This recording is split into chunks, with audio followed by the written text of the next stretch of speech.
necessarily the best weekend for them. Back-to-back shootout losses, pretty tough to swallow. But hey, there's always time to turn it around. And why not on a fun night like Pucks and Paws? Because that's right.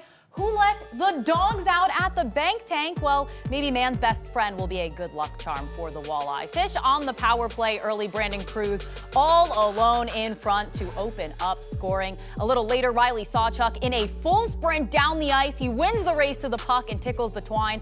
Walleye on top 3-1 at the end of the first. Toledo back with a man advantage. Sawchuk slaps in his second of the game as the Fish are swimming soundly. Still in the second, Brandon Hawkins firing his 200th point in a Walleye uniform as Toledo was on top 6-1 at that point. And why not one more? Chase Greasock tees it up for Kruse to complete the hat trick. It's pure Walleye domination tonight. 9-1 the final, just what Pat Mickish ordered after those back-to-back losses.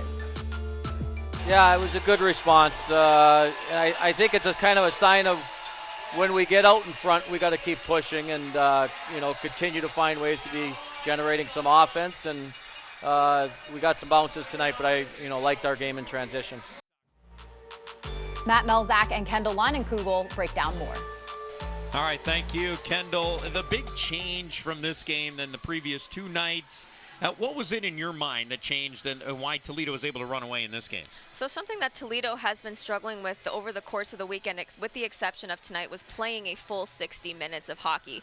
And one of those issues started out with getting a lead early. There was a progressive improvement over the weekend. They weren't able to capitalize early on Friday. Saturday, they were able to score the first goal, but they weren't able to make that lead by multiple goals, which led the Admirals to be able to make the comeback, send the game once again into overtime. Toledo realized that that's what they needed to do for tonight, and that's exactly what they did. They went out and they scored early, they scored again, and they scored again. Ended the first period 3-1. Yeah, and that changed the way Norfolk played the game the rest of the way, didn't it? It completely changed their system. Normally they come out with a 1-3-1 system, a very defensive-minded system.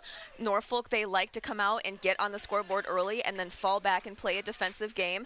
After Toledo was able to get multiple points on the board early, they ended up changing their entire system to a more offensive-minded system to try and keep up.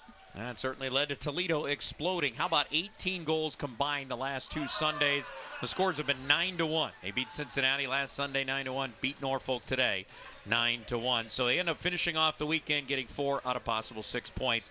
A good end up to the weekend for the Toledo Walleye as we send it back to you now in the studio.